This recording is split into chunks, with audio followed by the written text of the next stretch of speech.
Hello दोस्तों, मेरा नाम चित्रेश, आप देखें टारगेट टेक्नीशियन।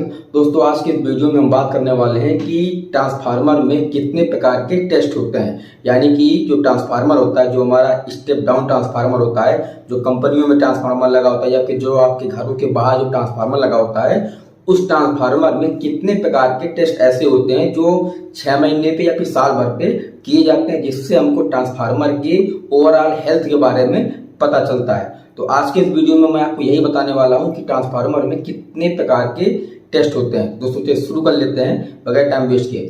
दोस्तों देखिए, कोई भी अगर ट्रांसफार्मर है तो अगर उसको समय समय पर जांच न किया जाए तो वह ट्रांसफार्मर की बाइंडिंग जल सकता है। तो इसलिए ट्रांसफार्मर के कुल 6 प्रकार के टेस्ट ऐसे होते हैं कि जिस टेस्ट की मदद से, जो 6 प्रकार के टेस्ट हैं उसकी मदद से ट्रांसफार्मर की बाइंडिंग, ट्रांसफार्मर का कोर, ट्रांसफार्मर का वोल्टेज ड्रॉप या फिर अप डाउन जो वोल्टेज होता है, इन सभी के बारे में ट्रांसफार्मर के पता चल जाता है। और बहुत ही इजीली इसके कुछ वैल्यू निकल के आते हैं, कुछ इसके मानक होते हैं, जिससे हमको पता चल जाता है कि ट्रांसफार्मर में इस प्रकार का प्रॉब्लम है। दोस्तों देखिए, ट्रांसफार्मर में जो टेस्ट होते हैं, वो पहला टेस्ट होता है, जो पहला टेस्ट करते हैं वो होता है ट्रांसफार्मर का बाइंडिंग का टेस्ट, यानी कि IR वैल्यू टेस्ट होता है।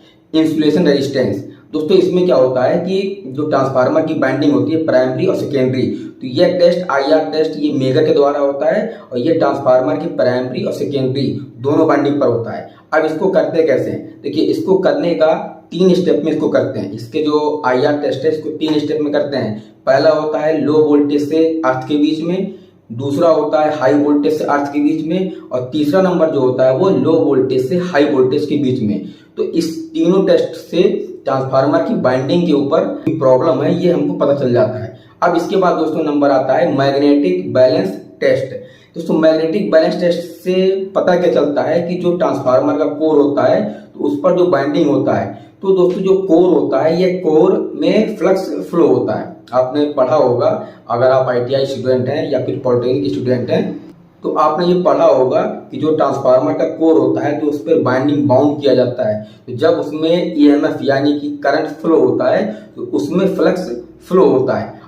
अब अगर ये फ्लक्स जो है अगर कट रहा है, यानी कि अगर कहीं से जो इसका फ्लक्स है तो जो कोर होता है उसके ऊपर लेमिनेटेड कोर की एक लेयर चढ़ी होती है, तो अगर वो लेयर कहीं से ब्रेक हो गया तो इससे एडी करंट लॉसेस बढ़ जाते हैं। तो मैग्नेटिक बैलेंस टेस्ट से यही पता चलता है कि जो ट्रांसफार्मर का कोर है तो जो उसमें फ्लक्स फ्लो हो रहा है तो वो कहीं कट तो नहीं रहा है, उसका जो फ्लक्स है वो अगर फ्लो होने में, क्योंकि जो फ्लक्स होता है, जो कोर होता है वह पूरी तरीके से क्लोज होता है। अब अगर उसमें कहीं पर ब्रेक हो जाएगा, डैमेज हो जाएगा तो फ्लक्स से लीकेज की प्रॉब्लम आएगी। तो लीकेज की प्रॉब्लम आएगी तो इससे ट्रांसफार्मर के वोल्टेज पर कई चीजों पर इफेक्ट पड़ता है। तो इसकी मदद से मैग्नेटिक बैलेंस टेस्ट से ट्रांसफार्मर का कोर कहीं पर ओपन तो नहीं है, इससे ये पता चल जाता है। अब दोस्तों इसके बाद जो अगला नंबर आता है मैग्नेटाइजिंग करंट टेस्ट। दोस्तों इस टेस्ट की मदद से ट्रांसफार्मर के बारे में जो उसका इंसुलेशन होता है उसके बारे में पता चलता है। जब हम इसको टेस्ट को हम परफॉर्म करेंगे तो इसमें क्या होगा कि अगर ट्रांसफार्मर का इंसुलेशन अगर वीक हो गया होगा तो इससे भी ये पता चल जाता है कि ट्रांसफार्मर कहीं इंसुलेशन तो वीक नहीं हो गया है। अब दोस्तों इसके बाद जो अगला नंबर वेक्टर ग्रुप टेस्ट। दोस्तों वेक्टर ग्रुप टेस्ट के बारे में आपने शायद सुना भी होगा कि इसमें DY11 इस प्रकार से होते हैं। अगर आपको डिटेल वीडियो चाहिए तो चैनल पर इस पर डिटेल वीडियो है, आप चाहें तो इसको देख सकते हैं। ओवरऑल जैसे कि वेक्टर ग्रुप टेस्ट होता है, इस टेस्ट की मदद से ये होता है कि सपोज मान लीजिए कोई भी इंडस्ट्री है, अब उस इंडस्ट्री में कोई भी ट्रांसफार्मर लगा हुआ है, अब वहां पर लोड ज्यादा है तो वहां पर एक ट्रांसफार्मर और हमको कनेक्ट करना है पैरेलल में। तो यहाँ पर क्या होगा कि लोड का शेयरिंग हो जाएगा। मान लीजिए कोई भी लोड है वो 100% है, अब वह ट्रांसफार्मर 100% लोड पर नहीं चल सकता। तो अगर 2 ट्रांसफार्मर को पैरेलल में कनेक्ट कर देंगे तो इससे क्या होगा कि 50% लोड इस पर होगा, 50% लोड इस ट्रांसफार्मर पर होगा। लेकिन पैरेलल में कनेक्ट करने से पहले इसका एक जांच होता है वेक्टर ग्रुप टेस्ट, यानी कि जो दोनों ट्रांसफार्मर हैं ये DY11 पर डिजाइन है कि नहीं है, क्योंकि जो ट्रांसफार्मर कंपनियां बनाती हैं, जो उसका मैन्युफैक्चरर होता है, तो ये किस वेक्टर ग्रुप पर डिजाइन किया गया है इसको देखा जाता है, तो इसको चेक किया जाता है। तो वेक्टर ग्रुप टेस्ट की मदद से हम 2 ट्रांसफार्मर को जोड़ने से पहले इसका वेक्टर ग्रुप टेस्ट करते हैं कि ये दोनों ट्रांसफार्मर DY11 पर है कि नहीं है। अगर नहीं होगा तो ये दोनों ट्रांसफार्मर पैरेलल पे कनेक्ट नहीं होंगे। अब DY11 का मतलब दोस्तों ये होता है डेल्टा स्टार 11। अब दोस्तों जो अगला नंबर आता है voltage slash turn ratio test. दोस्तों इस टेस्ट की मदद से क्या होता है कि सपोज मान लीजिए कोई भी ट्रांसफार्मर है और उसके इनपुट में अगर 6.6 केवी दे रहे हैं तो आउटपुट में हमको कितना वोल्टेज मिल रहा है। ठीक है, अगर हमने इनपुट में 6.6 केवी वोल्टेज दिया हुआ है तो आउटपुट में भी हमको 6.6 केवी ही हमको मिलना चाहिए, ना तो इससे कम मिलना चाहिए ना तो इससे ज्यादा मिलना चाहिए। अगर ज्यादा मिलेगा तो भी प्रॉब्लम है, कम मिलेगा तो भी प्रॉब्लम है।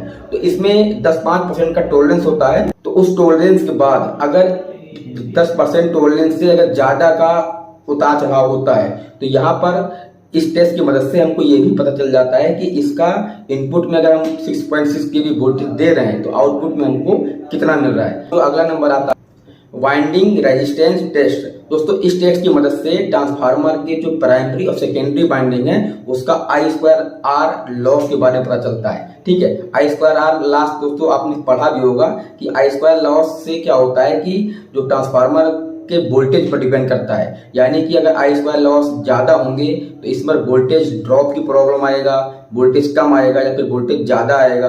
दोस्तों इस प्रॉब्लम से बचने के लिए ये वाइंडिंग रेजिस्टेंस टेस्ट किया जाता है कि इसका I2R लॉस कितना है। तो इस टेस्ट को वोल्टेज और करंट की मदद से, इसमें वोल्टेज और करंट ट्रांसफार्मर की प्राइमरी और सेकेंडरी वाइंडिंग में इंजेक्ट किया जाता है, जिससे ये पता चल जाता है कि इसमें I2R लॉस कितने % है। दोस्तों मुझे उम्मीद है कि आपको ये छोटी जानकारी समझ में आया होगा। समझ में आया हो तो चैनल सब्सक्राइब करने के बाद बेल आइकन बटन जरूर दबा दीजिएगा।